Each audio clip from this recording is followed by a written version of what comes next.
Hello बच्चों, let's read this question. So this question says, for the following questions, two statements are given, one labeled adjacent and other labeled region. Select the correct answer to answer the questions. Codes A, B, C, D are given below. Given adjacent is in pressure temperature phase diagram of water, the slope of the melting curve is found to be negative.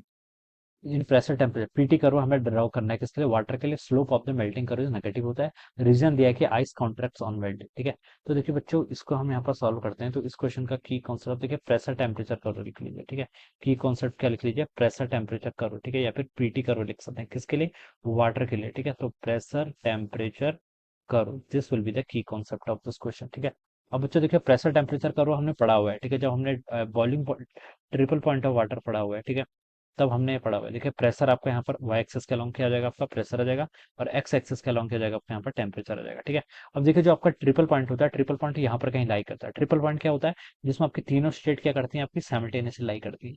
यहाँ पर देखिए इस तरीके से कुछ point आता था आपका, यहाँ पर ये ऐसा आता है। ठीक है, ये आपका यहाँ पर ऐसा होता है। ठीक है, इधर देखिए यहाँ पर क्या आपका बहुत हाई प्रेशर है, तो हम बता देते हैं यहाँ पर क्या आइस मतलब वाटर सॉलिड फॉर्म में एग्जिस्ट करेगा। ठीक है, या फिर आइस बोल सकते हैं। ठीक है, यहाँ पर देखिए हम क्या कर रहे हैं, टेम्परेचर इंक्रीज कर रहे हैं, प्रेशर भी लो है, तो यहाँ पर आपका गैस लिख लीजिए या फिर वेपर लिख लीजिए। वाटर के केस में वेपर बोला जाता है। ठीक है, तो वेपर फॉर्म में एग्जिस्ट करेगा। ठीक है, क्योंकि यहाँ पर प्रेशर लूज है और टेम्परेचर बहुत ज्यादा है। और यहाँ पर देखिए आपका प्रेशर भी ठीक ठाक है, टेम्परेचर भी, तो यहाँ पर ये आपकी वाटर के फॉर्म में एग्जिस्ट करता है। ठीक है, वाटर के फॉर्म में। ठीक है, वाटर या फिर इसको लिक्विड बोल दीजिए। ठीक है, आइस की बात कर रहे हैं ना, हाँ ठीक है, तो यहाँ पर ये ऐसा हो जाएगा। ठीक है, ये पॉइंट क्या कर लेता है, ट्रिपल पॉइंट, जहां पर तीनों स्टेट क्या करती है, साइमल्टेनियसली को एग्जिस्ट करते हैं। ठीक है, अब बच्चों देखिए क्वेश्चन में बोला गया कि प्रेशर टेम्परेचर, ये आपका इन pressure temperature phase diagram water slope of the melting point.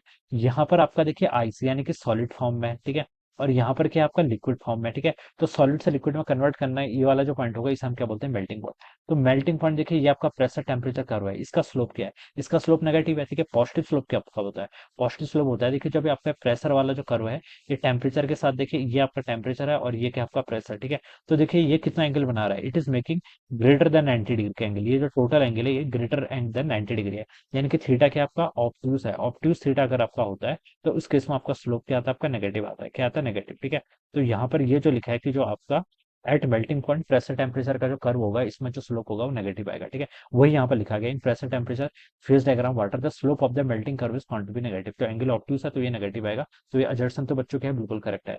Given reason में लिखा है कि ice contracts on melting, ice क्या करती है, मेल्ट होते टाइम कॉन्ट्रैक्ट करती है। ठीक है, तो बच्चों देखिए इसमें हम क्या बता सकते हैं, ये रीजन तो बिल्कुल ट्रू है। ठीक है, आइस क्या करती है, आपकी कॉन्ट्रैक्ट करती है। ठीक है, अब बच्चों देखिए हम इसको एक्सप्लेन कैसे करेंगे। देखिए इसको हम ऐसे एक्सप्लेन कर सकते हैं, देखिए जब ना वाटर है, ठीक है, वाटर यानी कि लिक्विड स्टेट में, जब ये आपका आइस में कन्वर्ट होगा, इससे इस रीजन की तरफ जाएगा। ठीक है, जब हम क्या लिख सकते हैं, देखिए वाटर, ठीक है, it is converted into ice. ये क्या करता है, वाटर जब क्या करता है आपका आइस में क्या होता है, कन्वर्ट होता है। ठीक है, तो देखिए बच्चों, जब यहाँ पर इस फॉर्म में जाएगा, तो यहाँ पर क्या हो रहा है, देखिए यहाँ पर हम बता सकते हैं कि इसका प्रेशर इंक्रीज होता है। क्या होता है यहाँ पर, जब वाटर आपका, सॉरी प्रेशर नहीं, वॉल्यूम इंक्रीज करेगा ना, क्या करेगा, वॉल्यूम। ठीक, हाँ, जब वाटर आपका देखिए आइस में कन्वर्ट होगा, when ever water is converted into water. ठीक है, यहाँ पर क्या करेगा, आपका वॉल्यूम इंक्रीज करना चाहिए। क्या करना चाहिए, आपका वॉल्यूम इंक्रीज करना चाहिए। यानी कि आप लिख सकते हैं वॉल्यूम किसके केस में, आइस के केस में ग्रेटर होगा as compared to the water in case, volume in case of the water. ठीक है, तो बच्चों वॉल्यूम अगर आपका क्या करेगा, यहाँ पर से इंक्रीज करेगा, तो वॉल्यूम और डेंसिटी को देखिए हम कैसे लिख सकते हैं, डेंसिटी होता है आपका मास ओवर वॉल्यूम। ठीक है,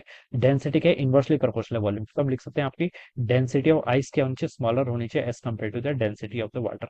यहाँ से आपका ये रिलेशन हो जाएगा। ठीक है, एक रिलेशन आप यहाँ से निकाल देंगे। ठीक है, जैसे जैसे देखिए आपका क्या हो रहा है, वाटर आपका आइस में कन्वर्ट हो रहा है, water is converted into ice, तो वॉल्यूम क्या करेगा, इंक्रीज करेगा। इसका मतलब हम यहाँ से बता सकते हैं कि वॉल्यूम ऑफ आइस क्या होनी चाहिए, आपकी वॉल्यूम ऑफ आइस क्या होनी चाहिए, ग्रेटर होनी चाहिए। इसका मतलब आइस की डेंसिटी क्या होनी चाहिए, लो होनी चाहिए as compared to the water. ठीक है, आइस की डेंसिटी क्या होनी चाहिए, वाटर के कंपेरिजन में लेस होनी चाहिए। ठीक है, तो देखिए डेंसिटी से क्या मतलब है, देखिए वॉल्यूम किसके प्रोपोर्शनल होता है, आर क्यूब पे। ठीक है, तो यहाँ पर से मैं लिख सकता हूँ जो डिस्टेंस होगी, distance between the molecule in case of the ice and water. अगर आइस की वॉल्यूम ज्यादा है, ठीक है, इसका मतलब आइस के बीच की जो सेपरेशन होगी, आइस मॉलिक्यूल्स में जो सेपरेशन है, वो ग्रेटर होनी चाहिए as compared to the water. Water के केस में क्या होना चाहिए, ग्रेटर होनी चाहिए। ठीक है, आइस के मॉलिक्यूल्स के बीच में जो सेपरेशन है वो ग्रेटर होगी as compared to the water. तो हम बता सकते हैं कि जब आपका क्या होता है, आइस क्या होता है, मेल्ट करती है। आइस किस में कन्वर्ट हो रही है आपकी, आइस देखिए जब आपकी वाटर में कन्वर्ट हो रही है। यहाँ पर लिखा गया देखिए, ice contract on melting, ice क्या हो रही है, मेल्ट हो रही है, यानी कि आइस जब आपकी वाटर में कन्वर्ट हो रही है, तो देखिए वाटर में कन्वर्ट होगी तो सेपरेशन क्या करेगा, आपका डिक्रीज करेगा, सेपरेशन डिक्रीज करेगा, इसका मतलब कॉन्ट्रैक्ट तो करेगा ही, बिल्कुल करेगा, ठीक है। तो इसलिए हम इसको ऐसे भी एक्सप्लेन कर सकते हैं कि आइस कॉन्ट्रैक्ट्स ऑन मेल्टिंग, ठीक है। इस तरीके से हम इसको प्रेशर की टर्म में भी इसको डिफाइन किया जाता है, ठीक है, लेकिन वो हम केमिस्ट्री में पढ़ते हैं, ठीक है। बट यहाँ पर हम इसको ऐसे बोल सकते हैं कि ice is converted into water, तो ये आपका यहाँ पर हम बता सकते हैं कॉन्ट्रैक्ट करेगा। तो अजर्सन भी ट्रू है और रीजन भी ट्रू है, ठीक है, और रीजन बिल्कुल करेक्ट एक्सप्लेनेशन है, ठीक है। यहीं पर ये देखिए हम वाटर और आइस के यहाँ पर जब हम लिक्विड और जब आपका क्या था, लिक्विड फॉर्म में था और सॉलिड फॉर्म में, तो यहाँ पर एक्सप्लेन करते हैं, तो हम इसको बोल सकते हैं कि बोथ अजर्सन रीजन ट्रू और रीजन करेक्ट एक्सप्लेनेशन है। तो ऑप्शन ए क्या होना चाहिए, इसका राइट आंसर होना चाहिए। So I hope you all understood this concept. All the best and thank you.